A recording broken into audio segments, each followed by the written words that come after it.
Yop les poulets, j'espère que vous allez bien. Je ne sais pas si vous vous souvenez, mais dans chacune de mes vidéos, je demande à la fin de me donner des idées pour les futures vidéos, d'ailleurs pour gagner éventuellement un concours, pour gagner un coaching. Et ce qui s'est passé, c'est que beaucoup de personnes sont revenues sur le même sujet en me disant de faire une vidéo sur la fatigue, sur le décrochage, le burn-out et les corrélations que ça peut avoir sur notre évolution au niveau de la musculation. Donc on va diviser cette vidéo en deux parties parce que ça va être assez long et ça va être assez costaud. Il y a pas mal de points sur lesquels on va devoir se concentrer et pas mal de points sur lesquels je dois répondre. Je vous invite donc à la fin de cette vidéo à tout simplement regarder la seconde partie pour pouvoir voir la suite parce qu'il y aura beaucoup de choses comme je vous dis. Nous allons donc diviser cette vidéo en deux branches. La première branche sera quelle est la limite qui nous permet de dire qu'on est fatigué et ses solutions. Nous parlerons donc du burn-out pour le côté psychologique qui s'appelle tout simplement le « je peux mais je n'en ai pas envie ».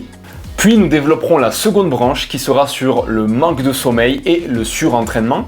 Tout ça pour le côté physiologique, tout simplement ce qu'on appelle le « j'ai envie mais je ne peux pas ». Nous sommes bien d'accord que le burn-out n'est pas le seul facteur d'épuisement, mais je vais m'intéresser principalement à cela parce que notre société moderne pousse à valoriser tout ce qui s'appelle les bourreaux de travail. Et pour ma part, il est beaucoup plus récurrent d'entendre des personnes qui me disent « j'arrête » parce que je n'en peux plus, j'ai trop de travail, je n'ai pas le temps, que d'entendre des personnes me dire j'arrête parce que je suis déçu à cause d'une femme ou des choses comme ça. C'est-à-dire que le principal facteur psychologique de la fatigue et de l'arrêt du sport, c'est généralement le travail et c'est généralement donc associé à ce qu'on appelle le burn-out. Dans le motif d'arrêt de la plupart de mes adhérents, c'est souvent la même chose qui revient, c'est j'ai trop de travail, j'ai pas le temps, je suis fatigué, je me lève tôt, je me couche tard à cause du travail, mon emploi du temps ne me permet pas de, mon travail est physique, à cause du travail, je ne peux pas m'alimenter comme je le souhaiterais. Après, si on rentre dans le vif du sujet, il y a plusieurs degrés d'impact que peut avoir votre travail sur votre fatigue. Il n'est pas nécessaire d'atteindre le stade de burn-out pour atteindre le stade où on ressent de la fatigue et donc engendrer une répercussion sur votre évolution. Si nous prenons le stade de fatigue légère, dû à votre travail, simplement ce qu'on a l'habitude d'appeler un petit coup de mou, vous aurez donc une petite fatigue de temps en temps.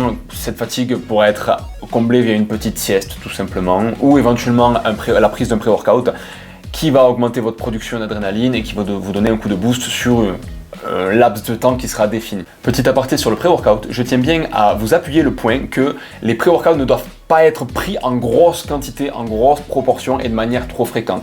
Pourquoi? Parce que le pré-workout va engendrer un principe qui s'appelle l'accoutumance. L'accoutumance, c'est plus vous en prenez, plus votre organisme est capable de l'assimiler et moins vous allez en ressentir les effets. Ce qui fait qu'à long terme, vous allez être obligé d'augmenter progressivement les doses, ce qui peut devenir dangereux pour votre organisme.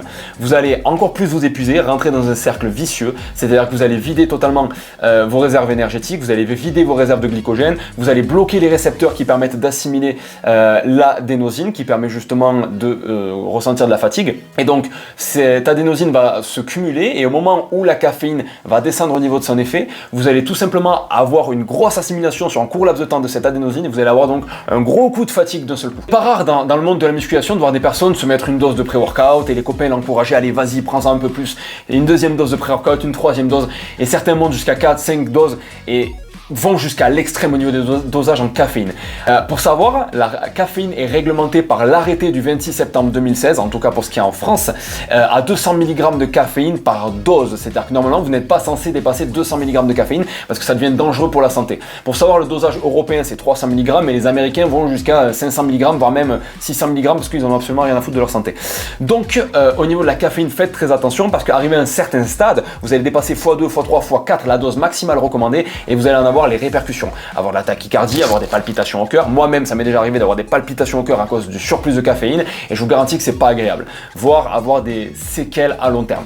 Juste pour vous donner un ordre d'idée, 300 mg de caféine, c'est-à-dire le dosage recommandé en Europe au maximum, c'est-à-dire le dosage maximal recommandé européen, ça représente 7 cafés.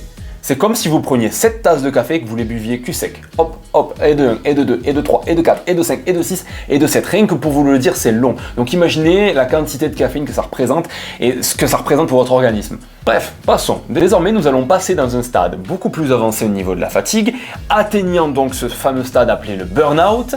Nous allons donc se demander qu'est-ce que le burn-out et comment celui-ci se définit-il. Le burn-out a pour définition un état de fatigue intense et de stress intense causé par le travail.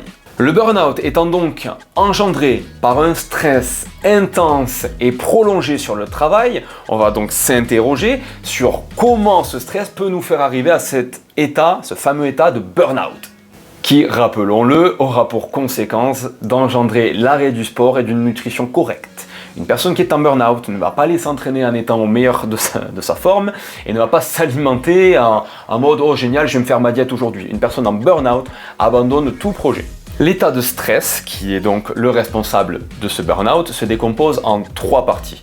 La première partie de ce stress est l'état d'alerte. Quand on est stressé, on va rentrer dans ce fameux état d'alerte, c'est-à-dire que nous allons recevoir des signaux nous alertant d'un inconfort, d'une urgence, d'une situation à résoudre.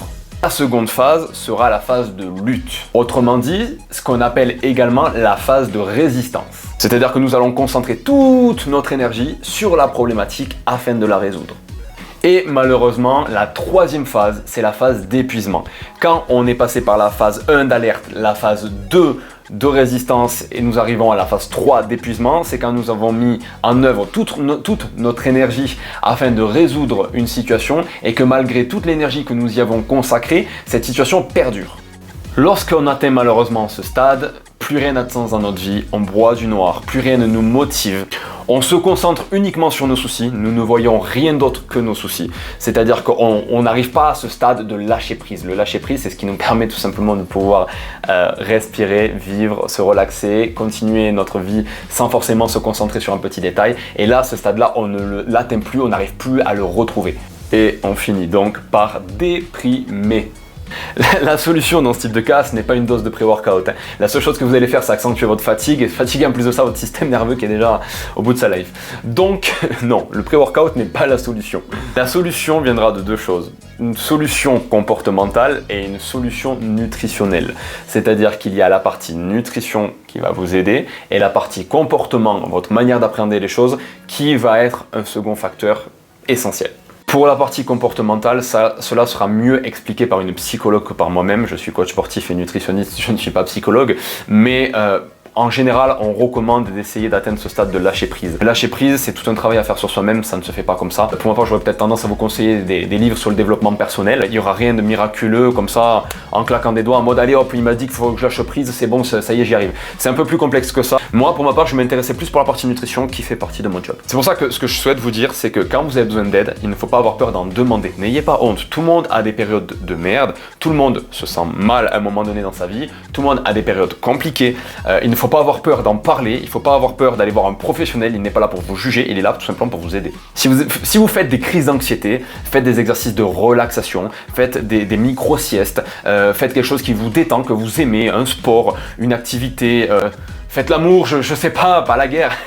Faites également des étirements. Les étirements sont recommandés pour le lâcher prise. Yoga éventuellement aussi. N'ayez pas peur de ne pas régler le souci le jour même. C'est-à-dire que ce n'est pas une obligation vous avez un souci, il faut qu'il soit résolu dans la minute. Alors quand c'est un petit souci, je sais pas, l'ordinateur qui ne s'allume pas, ok, vous allez peut-être le brancher parce qu'il n'y a plus de batterie, c'est des choses simples, vous voyez. Mais quand c'est un problème plus complexe, on vous apprend, je sais pas, que votre partenaire vous trompe peut-être, prenez le temps, ne pensez pas à résoudre le problème le jour même, prenez du recul, analysez la situation pour voir le vrai, le faux, savoir comment réagir et définissez ce qu'on appelle un plan d'action. Le plan d'action, c'est ce qui va vous permettre justement d'agir point par point.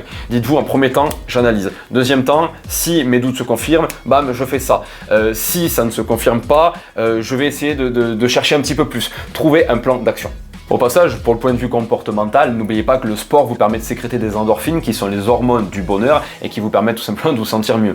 Donc quand vous faites du sport, vous sécrétez des hormones qui vous rendent heureux. Donc même si vous avez des facteurs psychologiques ou une situation complexe, il ne faut pas voir le sport comme un problème supplémentaire, il faut voir le sport comme une solution.